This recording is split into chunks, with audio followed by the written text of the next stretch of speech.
This episode of A.C.M.G. Presents Talk Time Live is brought to you in part by Viewfinder's Identity Search and Design. Your choice for web design, graphic design, and all multimedia development needs. Visit VFISAD.com and let us bring your vision to reality. This is Amanda Celine Miller, the voice of Boruto in Sailor Jupiter, and you are listening to A.C.M.G. Presents Talk Time Live. This week, we have a jam-packed show with reviews on Streets of Rage 4, Naruto Ultimate Ninja Storm 4 for the Nintendo Switch, the first DLC of Dragon Ball Z Kakarot, and a surprise nostalgic release this week on the Nintendo eShop from SNK. All this and more as ACMG presents Talk Time Live Extra Select Start. Welcome to the show to give you all the news, views, and opinions in the world of gaming. This is ACMG Presents Talk Time Live Extras Select Start with your host, Xavier Josiah. Power up and game on.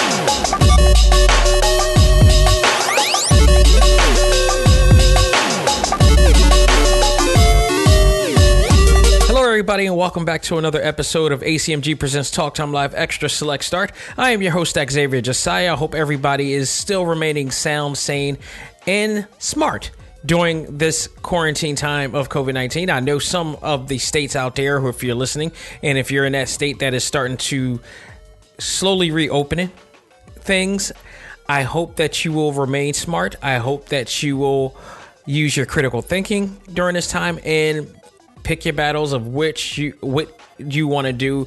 And this is far from over. So just remain calm and cool and smart, because I'm gonna be honest with you. I feel like there's some people who they're using us as a test subject for these situations. And if you're not fit to go out there, if you're not smart, and if you may have COVID-19, you could be endangering things more. Be patient. Find some other ways of keeping yourself calm and cool in quarantine. I know like a lot of extroverts out there are, chomping at the bits to get outside and be with their, friends and family and everything. But there's a bigger issue and there's a bigger goal that we need to accomplish. And if you damage the progress that's been done, it's going to even take longer. This is the situation where the educated and patient is going to be going up against the uneducated and impatient and irrational, and things are going to happen.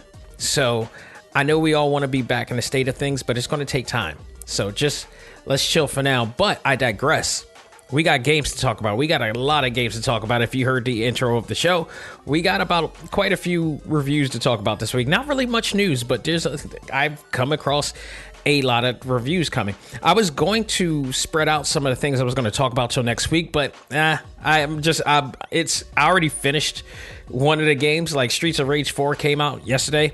I've already finished the game already. It's already done. And I gotta say, we're gonna talk about that right now. Let's just jump on to it. My thoughts on Streets of Rage 4. Sega's cult classic returns thanks to the fantastic work of developers Lizard Cube, Dotemu, and Guard Crush Games, who literally rejuvenated and revitalized one of the most beloved beat-em-up titles on the Nintendo Switch and Mega Drive.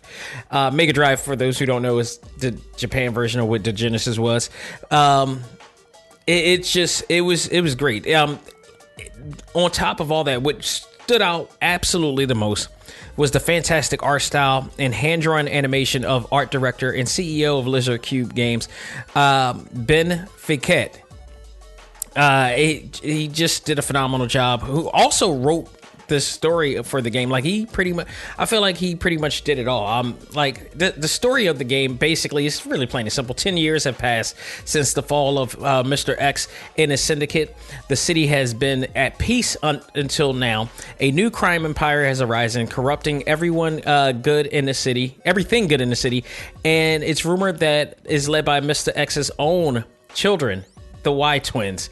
And they are a force to be reckoned with. So it's like the Streets of Rage team are back with some old and some new cast members in this game, and it's just awesome. I think they did a really great job with this, but the animation and art style, I think, really took a hold of the game. Each character has been drawn with 1,000 frames of animation each, all hand drawn, by the way, and you can easily tell.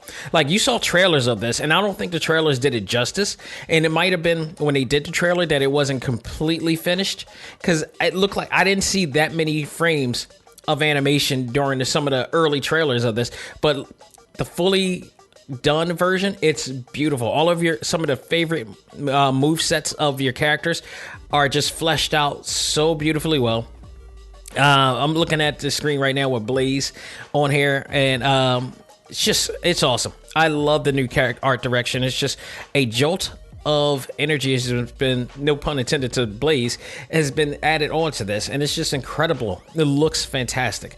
They also have an expanded control scheme this time around, which includes a separate button for picking up items and back attacks. So now you no longer have to go about it the same way you did with the way that the control scheme was for the original Streets of Rage, because that was on a Nintendo, that was on a Genesis, and that was only a 4-button controller at the time. But you can also go back. They also have an option for you to go back and do it old school way as well. I highly recommend the new control scheme if you don't mind.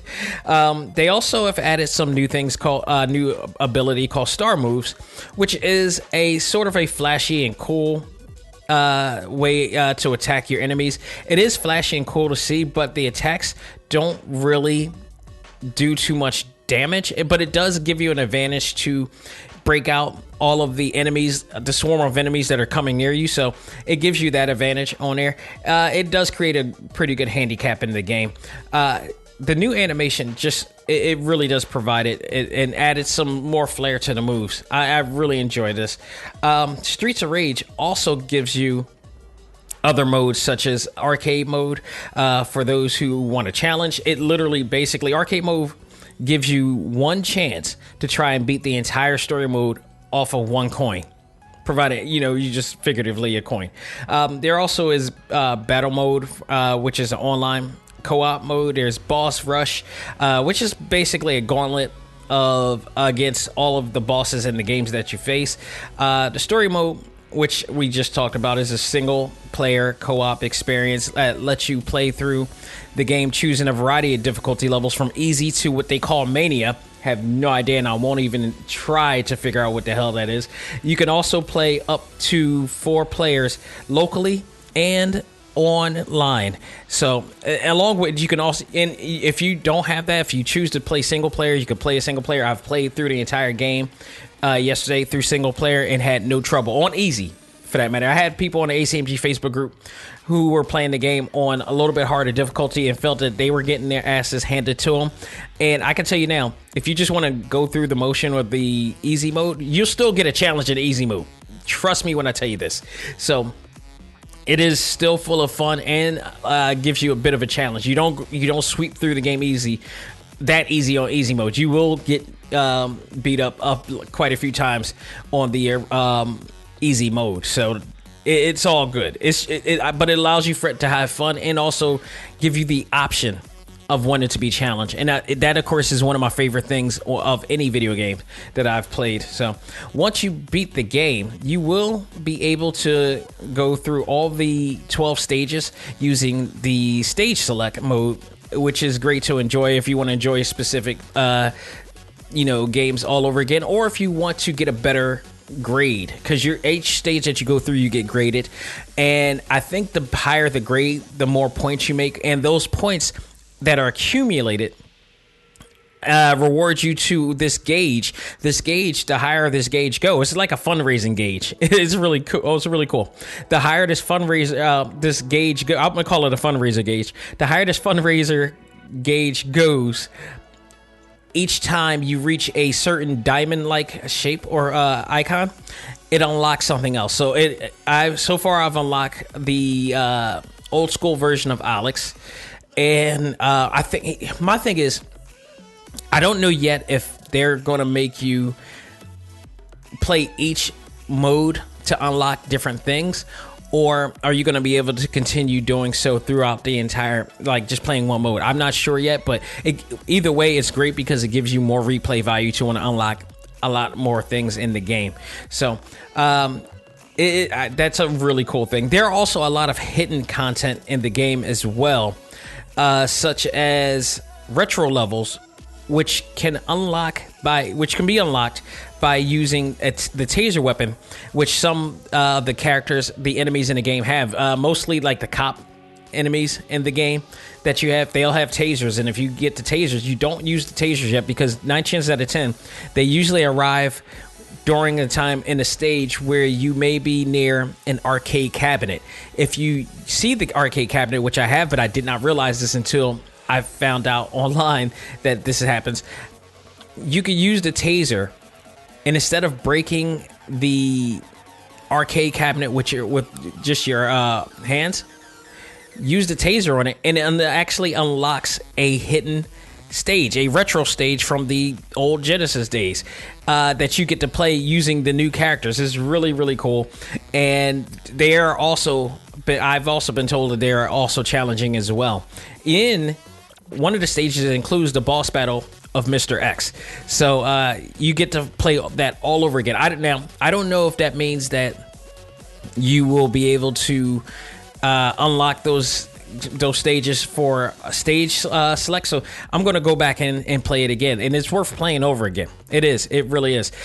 There's also a really cool extra mode on here that provides a nice amount of content of art and info that helps you immerse yourself into the story. Especially, and this is great for those who've never had a chance to play Streets of Rage when we had. There's a lot of new generation who don't know about it, but the nostalgic fans are hyped about it, and especially those who are now parents can now have their kids understand where this is from and the stories of everybody. So I love when this stuff happens. This is a big plus for me in the game, and it just allows you to really, really get immersed into the universe that they've created.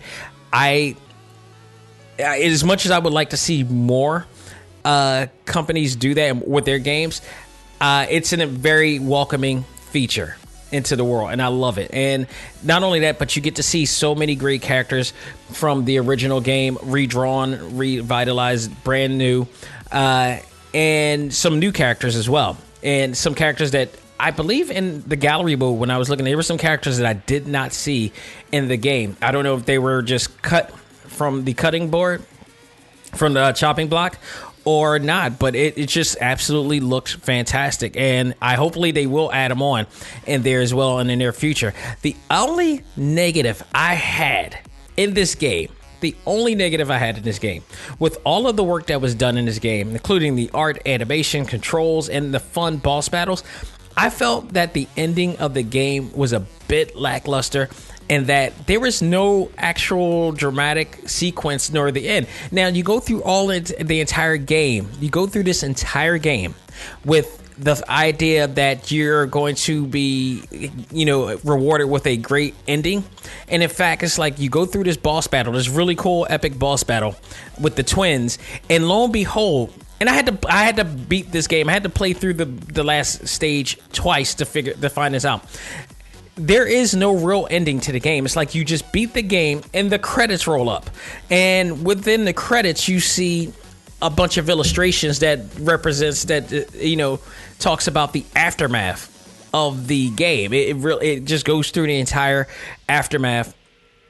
It basically the illustrations narrate the aftermath of everything that has happened. Them arresting the twins, with all of the characters are doing afterwards. So it just, I feel like it felt a little bit anticlimactic by doing that, because all through the game, once you beat a stage, there's some other narrative going on within the game and other thing, and to prolong the story. So you're doing all this, you're going through all these great boss battles, you're going through these great stages, all these really cool moments, a lot of action, and then you get to the final stage, which is epic. The final stage really is fun and epic. And after all of that, You just roll the credits and you get this. And I was like, okay, I'm hoping that in some form or fashion that there is some sort of hidden ending that we need to unlock and under certain circumstances. And I hope that if that is the case, that the circumstances isn't like extremely hard to do to get it. I hope that's not the case, but if this is the absolute ending, then I'm gonna say, yeah, that was a ball dropper right there. It just, to me, was like, I'm hoping that's not the case, because they do have a lot of hidden things in the game. So I'm praying that one of them is just that we get a better ending than just what we saw right there. But otherwise, the entire game is awesome. I really enjoyed it. If you're a fan of this game, I think you will absolutely enjoy it. I think some of the people in our A.C.M.G. Facebook group enjoyed it as well. I don't know if I do believe one of them said they finished it, but I didn't hear what they thought of the ending. But overall, this is a major facelift to a time-honored cult classic game. Streets of Rage 4 is everything we loved, with literally a new coat of paint and a few bells and whistles added to the game, which made it feel even more refreshing. Plus, the multiplayer features and other content that keeps you entertained. This game is absolutely, I recommend this game. Regardless of the ending and everything, I still recommend this game to anybody that enjoys a good classic beat 'em up game. But this, in fact, in my opinion, may be the best beat 'em up game I have seen in years. It's one of the best brawlers I've seen in years. I think they did a tremendous job with this. A game that you can easily pick up and play, but also enjoy, but also challenge you as well. So with that, ending aside, if I'm going to grade this, it's going to be an A-, and that's only because the ending. This would have been a solid A if not for the ending. But that's still a grade good enough for you to say, go at it and get it. It's going to be awesome. You're going to love it. So, it's a really good pick up and play game. One of those games is just like, if you need something to relieve stress, boom, this is a stress reliever. This is a stressor.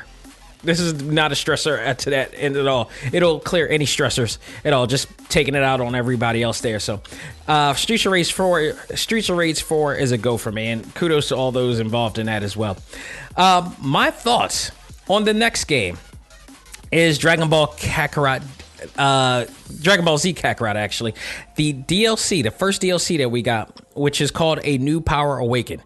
So, I found this to be very interesting in a lot of ways.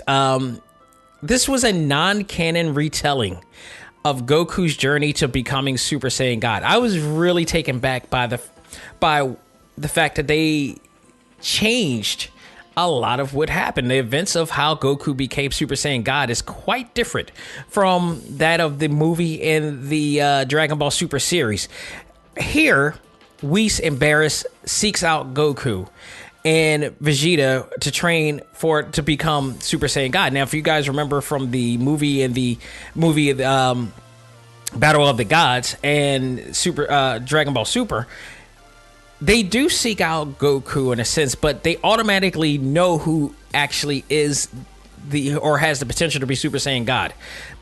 They didn't do that in between. Like, they just completely just skipped a lot of things leading up to finding out that Goku was it. Like, they automatically knew that Goku was the one, and instead of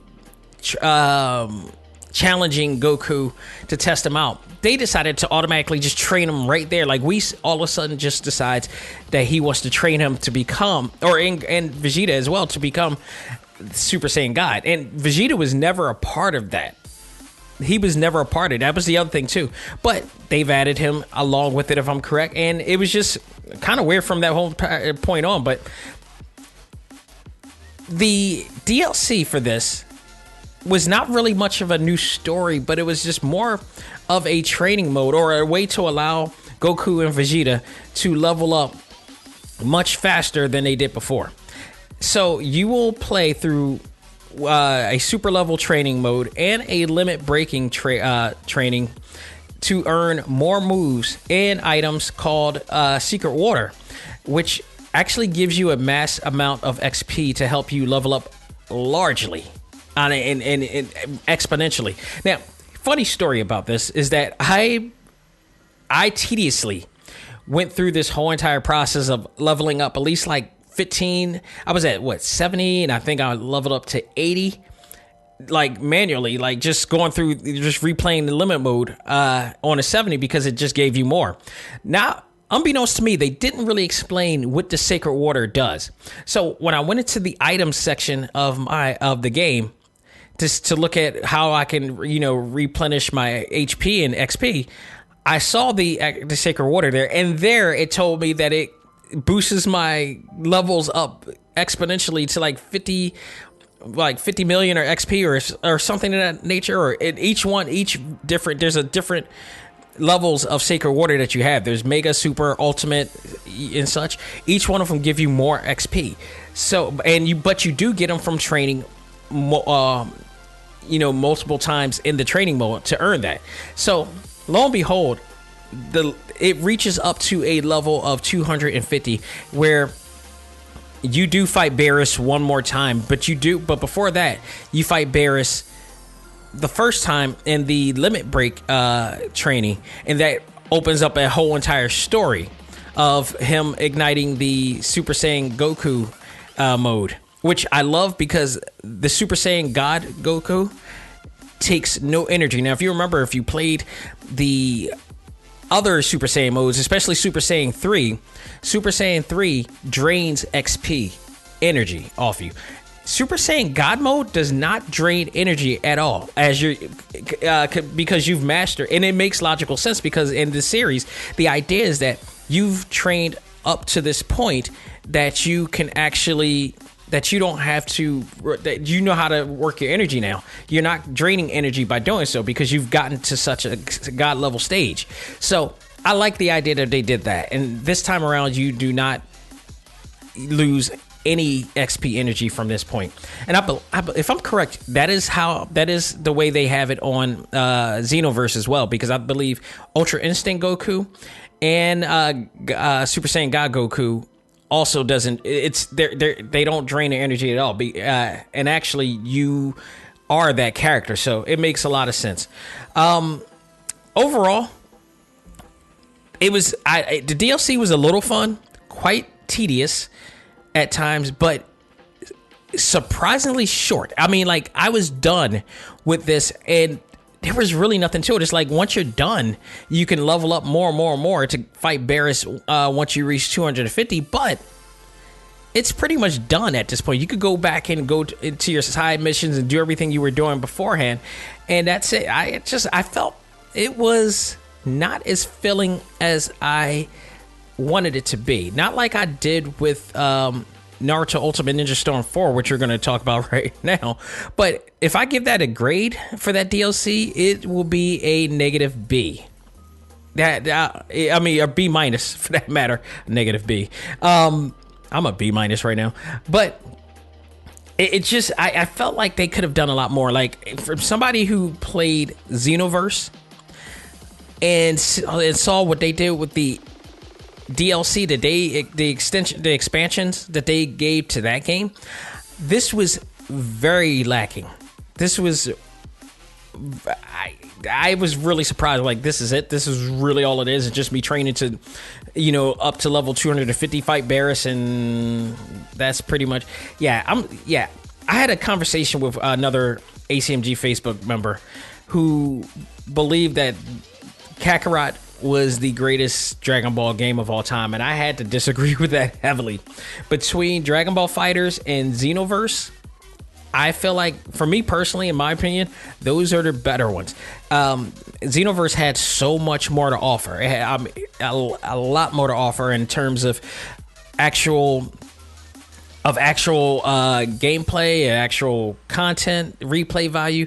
I mean, not only does Xenoverse have an expanded story mode within it that just gave a lot more replay value to go for, they also had an extra, Dragon Ball, Dragon Ball Heroes card game in there that you could play, which also had its own story. So it's really sad because this game was made by the people who responsible for Ultimate Ninja Storm, and the Ultimate Ninja Storm series is packed with so much, content as well.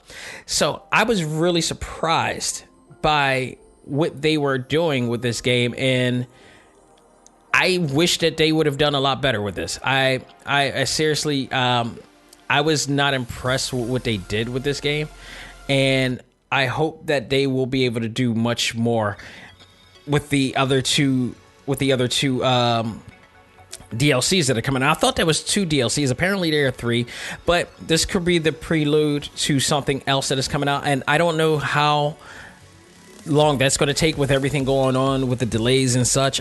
They could, nobody knows how Bandai Namco is working right now, and whether they're working at home in the studios to bring this stuff out. But I just felt that this was a very lackluster DLC for me, and I was very I'm actually more disappointed at what they were doing. Now, hopefully, this leads them to doing a more prolonged story mode the second time around, and then hopefully it also covers the Tournament of Power, because I would love for them to do that. That game could be filled up really well. I hope they don't cut off on what they're doing with that game, but I just felt that it was just very lacking in a sense. But I do enjoy playing the game throughout the entire series. I really do appreciate what they've done in the game overall. But the DLC itself, it wasn't filling enough. So I mean, what can I tell you? That is all that I can say about that game right now. But let's go to another Bandai Namco game, and that, like I said, Naruto Ultimate Ninja Storm 4 for the Nintendo Switch came out this week, and I gotta tell you, I really, really, really enjoyed this game as much as I did on the PlayStation 4. There are some noticeable different things in terms of frame rate. For the handheld mode especially. Of course, I don't really play on the TV mode. I can, but I choose not to play it on there because I like just playing it on handheld. But overall, I love the game. I felt like I don't know if I just went through the entire game without really paying attention to what was going on the first time around, but I really felt like there was some really cool things about Ultimate Ninja Storm 4, making it, to me, the best of all of the Ninja Storm games. It's so awesome. Everything. Now, granted, what changed about it is that, the world that they have, of the Hitley Village, that's saved for the Boruto section and the adventure section. But the cinematics, the QTE modes, everything on there, it's just so well welcomed into the Switch world. And now I have the entire collection in the palm of my hands. I could go everywhere with it. They have provided you with 2 new characters that are on the Boruto's Tale version in there as well. There's so much you could do in the game. There's so much you could do in the game. If you played the game on a PlayStation 4, you're absolutely going to love what you got to play in there. All of your favorite voice actors is on there. Of course, Molly Flanagan, Steve Bloom, Yuri Lowenthal, Tara Platt. I mean, all Kyle Hebert is on there. All of our previous guest on the show pretty much is on Tom Gibbs, all in the game, along with, Amanda C. Miller, who this was her first time in the game as well, because they fully focus on Boruto in the game. It's just really cool. And even the side missions are really well written and done well. Just a so fleshed out game and it's I have to say, I love the Dragon Ball games, but what they've done with Ultimate Ninja Storm from the very beginning to the 4th installment, it's just impeccable. It's just absolutely fantastic. Each game, too, what I love about each game is that each game is different. Each game provides different control schemes, new features, something that just wasn't in the last time. And each control scheme is more fluid than the last. Now that you have possession of all 4 games, you can see the evolution of the game each time, and it's just fantastic. And one of the features that I love on Ultimate Ninja 4 is the tag feature, because now you could do new combos with the tag feature in the game. And something that I didn't do before in all the other 3 games is you can once you're doing a combo, you can hit the analog stick and immediately get them on to provide more combos in, and it just makes for a much better gameplay and a more challenging gameplay, even with you and your friends. I know, shout out to Elijah McKinnon in our A.C.M.G. Facebook group, because he loves playing this game. He's a big Naruto fan, and he knows how. I believe I played him in a few online battles in the past, and he smokes the hell out of me in that game. He is not to be messed with, so it's just awesome. But overall, it's a beautiful game. Some of the best climatic battles ever in any anime licensed game. I can tell that, you know, Ultimate Ninja Storm is one of the favorite games that Bandai Namco is a part of, and these guys are, I mean, it's just so awesome. I'm looking at this game right now on YouTube, and just so much going on, everything going on in the background, so much interaction in the background, so much going on, you know, in the fighting itself. And then it just cuts away into this QTE battle that it just makes it so much more epic. I wish that they would do this for My Hero Academia. My Hero Academia could have absolutely benefited greatly from doing stuff like this. And the only thing that they took from the Ultimate Ninja Storm series is the battle system. That's it. Everything else is just... that's why it's hard for me to really give a strong grade for the My Hero Academia series, because they don't do things like this. And I think that they could... I mean, it would be awesome to see that they've done some great things and put some theatrical climatic sequences like this in the game. It just you go from you know, open arena battle to a QTE scene, and then all of a sudden it just expands, just with the general idea of just creating a story, creating the epic story, getting you to feel everything that is going on and your interaction to the actual events of the actual TV series. It's just so well done. It is completely well done. It's just, and the fact that it changes up like mid battle into something incredibly, you know, intense. It's no way. And I love everything that you loved about it on the PlayStation 4 or the Xbox is all in the Switch version. The only thing that I've noticed about the version on the Switch is that during some times, and maybe a patch or two will fix that, but during times where you're in the village and you're near a bunch of non-playable characters, there is a bit of a slow up in the game within it. But other than that, the fighting is fast paced. The frame rate is pretty good. Everything else is just fine. All the extra content is in there, everything that you want. And again, because it's the Nintendo Switch, you get access to every single character, all the costumes, everything is unlocked day one.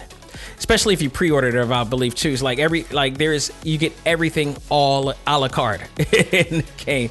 So if you've been a Naruto fan, if you're a fan of any of the Bandai Namco anime license game series, you cannot go without having Naruto Ultimate Ninja Storm 4 for the Nintendo Switch. If you're a fan of Naruto, like I am, obviously, it's just awesome. It's so awesome that they have it on here as well. So I was hoping that they would get Ninja Storm 4 in here, and they did, and it did not disappoint one bit. This, out of all the games that I just reviewed right now, this gets an A+. Even with the slowdowns in there, it doesn't take away from anything. Love this game. So much more to play, so much replay value. Awesome. Go out of your way to check it out there. The last game that I'm going to mention here, I am going to mention in this game, surprisingly, nobody knew that this game was coming out. The only reason why I knew this game was coming out was because the day before yesterday, just went into my Japanese account for the Nintendo eShop to see what things that they have that might be coming out and it's always good to check that out.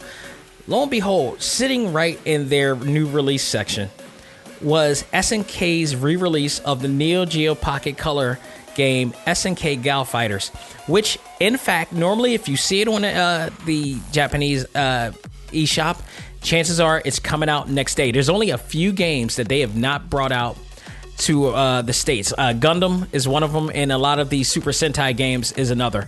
But it is region free, so that means you can actually buy the game. But the thing is, you got to go to a tedious route to do it. That includes going out to get probably an e-card, for a Japanese import e-card, which I believe you could go to Play Asia and probably purchase those and get a code from there. But it's just a whole process. It is a whole process, and it just has to be really worth getting to go to that left to get it.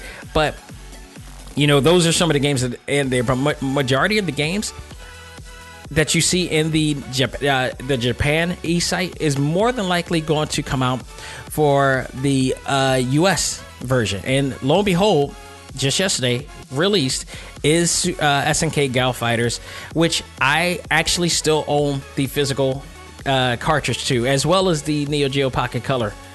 I actually own two of those.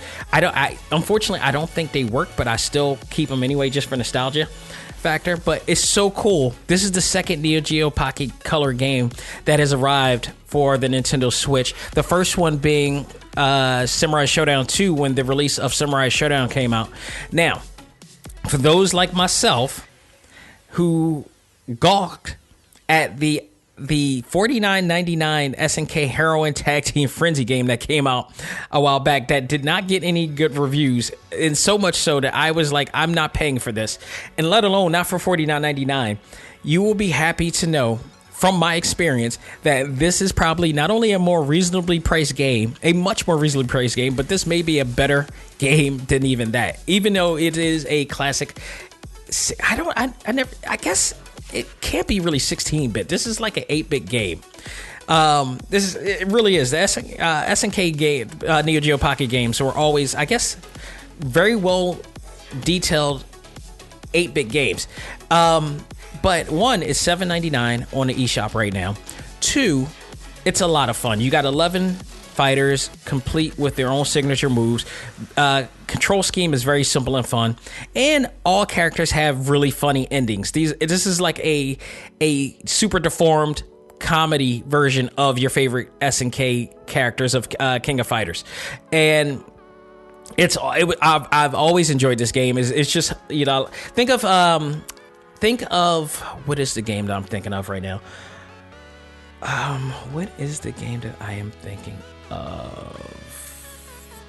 Pocket Fighter for Capcom, because they had a lot of super deformed Capcom characters, and a lot of hilarious move sets and everything in there. This is kind of playing off of that as well.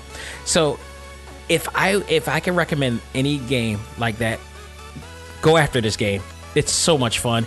And if you never owned a Neo Geo Pocket before, this is your chance to find out why this game, much like the Dreamcast, this handheld system, much like the Dreamcast, is a cult classic. It had a lot of great games. I thought the first time that they did this with Samurai Showdown 2, it was just like, all right, this is a one-off type of thing. Now that I'm seeing SNK GAL Fighters, I'm thinking that this may be the start of something more.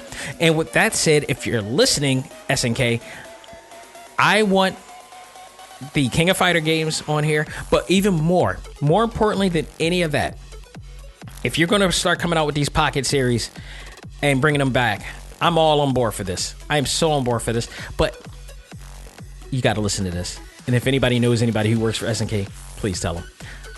I want SNK versus Capcom. I want that, and I want SNK versus Capcom Card Fighter. If you bring any of those two, and while you're at it, if you're going to do all that, can we get the SNK versus the Capcom versus SNK Fighter back in here, or even Chaos, which never made it to the States? I own it because I got a Raspberry ROM in here, but it never came to the States. It never once came to the States, and it would be awesome if it does. If SNK starts a whole entire collection with that. But I absolutely enjoyed playing this game again. It's just as fun as it was before. Again, it's $7.99. I would not recommend SNK Heroines Tag Team Frenzy, especially not for the price of $49.99. I cannot believe that they have not brought that price down by now. It's been out for almost 2 years, for as long as I had almost as long as I had the Nintendo Switch. It has been out for that long. It has not once went down in price. Now, I did notice in Japan, it's down for 2,000 yen, which is probably $20.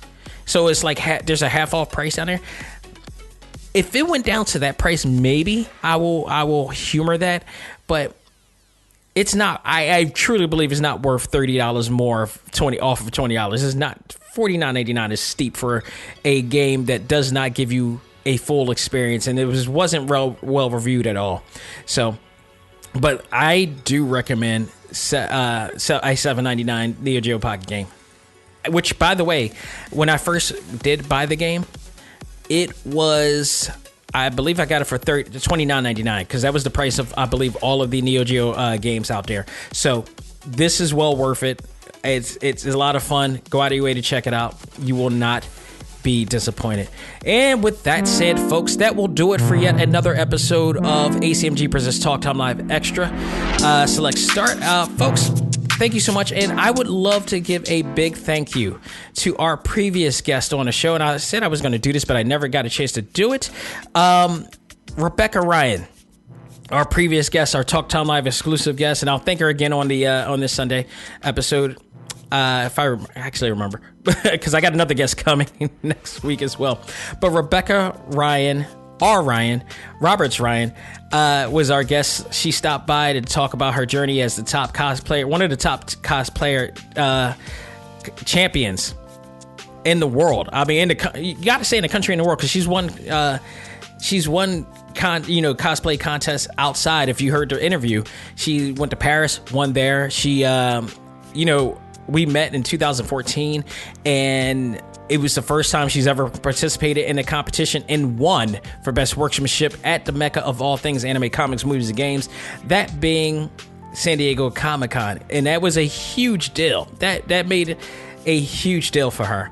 And she's been winning competitions from that point on. So she came on the show. I finally got a chance to get her on the show, because at the time I did not have a podcast on there in 2014.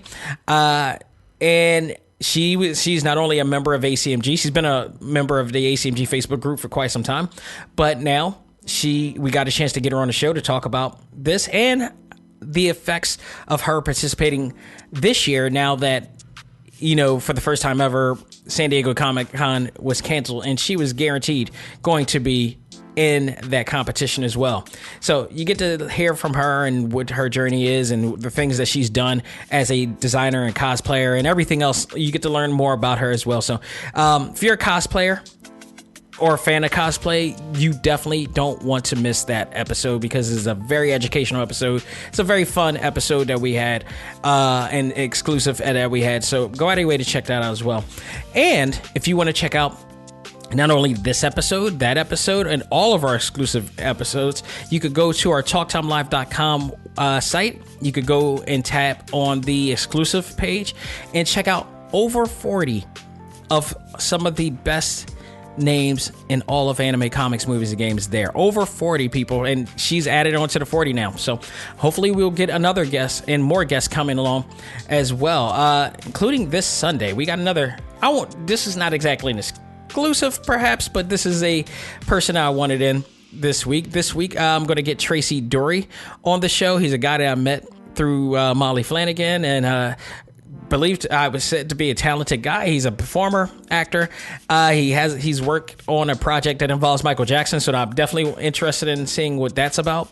But we're going to talk. We're going to have what I'm going to call the STS episode, which is basically a shoot the shit episode with a co-host or a guest of the show, and really talk about what he's into, what he's done, how did him and Molly meet, and because Molly is just an angel. And I guarantee it's going to be interesting to hear how those two met and such. It's going to be awesome. So He's going to be on the show, and we're just going to talk about everything from what he's working on to his favorite fandoms as well. So it's just going to be a really lighthearted episode. Nothing really spectacular this week, but we're going to have a lot of fun doing it. So it'll be great to hear from him as well. So, folks, you can hear this and all of our episodes on all major platforms, including Spotify, iHeartRadio, Apple Podcasts, Google Podcasts, Stitcher, Podbean, Pocket Cast, as well as all Amazon devices. You can listen to anywhere and everywhere you have access to. So thank you guys so very much. So all I gotta say is, well, that's not all I gotta say, but please continue to be safe. We're gonna be there's gonna be a lot of reopenings going on in the country.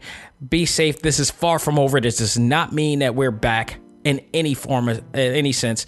Mask up, protect yourself, protect others, and let's just do this right.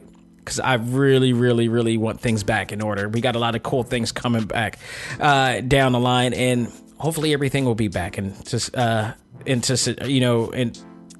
it won't necessarily be back the way we want it to be, but at least let's make it a more positive, much more positive situation. So, folks, that will do it. On behalf of myself, this is Dax Xavier Josiah saying, learn to let go, live life, and love all things anime, comics, movies, and games. This is A.C.M.G. presents Talk Time Live. I am out of here. Be safe, and I will talk to you this Sunday. Take care.